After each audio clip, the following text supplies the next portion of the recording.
Our team targeted the nursing home population to resolve issues that they face on a daily basis. To start our customer discovery, we went to various nearby nursing homes in the Ann Arbor area, including Brookdale's, Hillside Terrace, Caretel Inns, and Independence Village.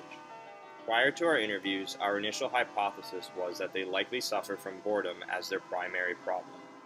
We decided to do further research as a whole as well. When collecting data, we were disheartened on the information we found on nursing homes. Some further research found some startling insights, with 53% dying within 6 months of admissions into the nursing home and 65% dying within the first year. This corrected our assumption, as we thought that the average stay was typically longer. This made us change our approach.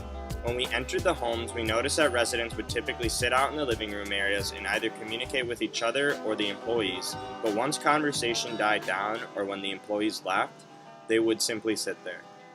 They would do this daily, and it became clear how this could be monotonous. Our team initially found that communicating with these individuals was difficult given their age and decline of mental health. We also found throughout our conversations a common theme in the distinction between the nursing homes and the outside world.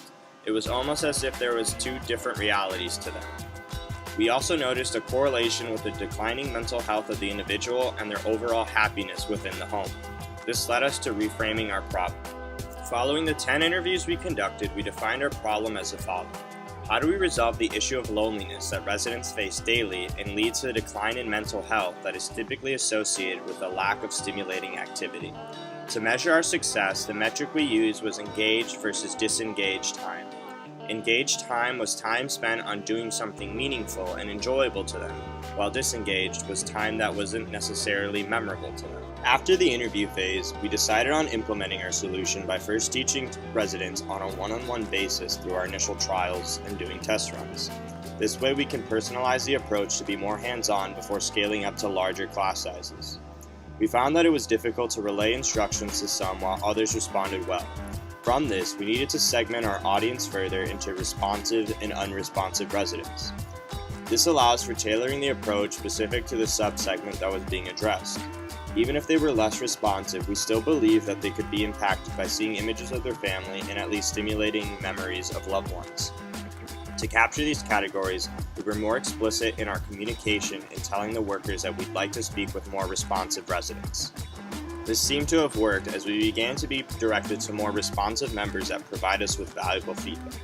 Prior to our talk, we asked them how much time they spent bored and how much they were preoccupied. From the 3 participants we taught, we found that they spent 7 hours on average being preoccupied with eating, talking, or just doing puzzles, with 8 hours being mostly disengaged and the rest of the day being spent on sleep. Our training would essentially run through creating a Facebook profile of the resident and help them navigate the site and show them how it works. This would include how to look people up, add them, make posts, upload photos, and chat over Messenger.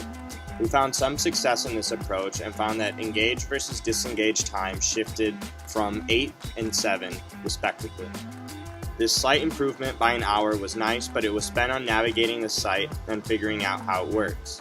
We realized that there were some improvements that can be made, like multiple sessions and using iPads rather than using laptops. Unfortunately, none of us own iPads to lend for the experience. When thinking about a business model, we thought about marketing our service in 2 segments, B2B and B2C. Initially, in our first business model canvas, we began thinking from only a B2B perspective, where we could work within a surprisingly consolidated nursing home industry in a company such as Brookdale, a publicly traded firm with more than 1,000 facilities.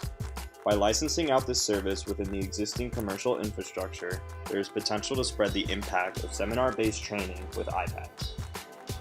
We later added a B2C segment in our iterated model that we thought could also be captured.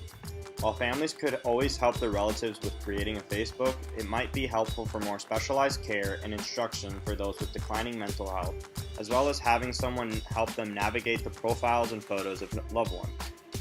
Overall, we found that there is potential to alleviate the loneliness and isolation of nursing homes through the use of social media to add in the daily engagement of the elderly.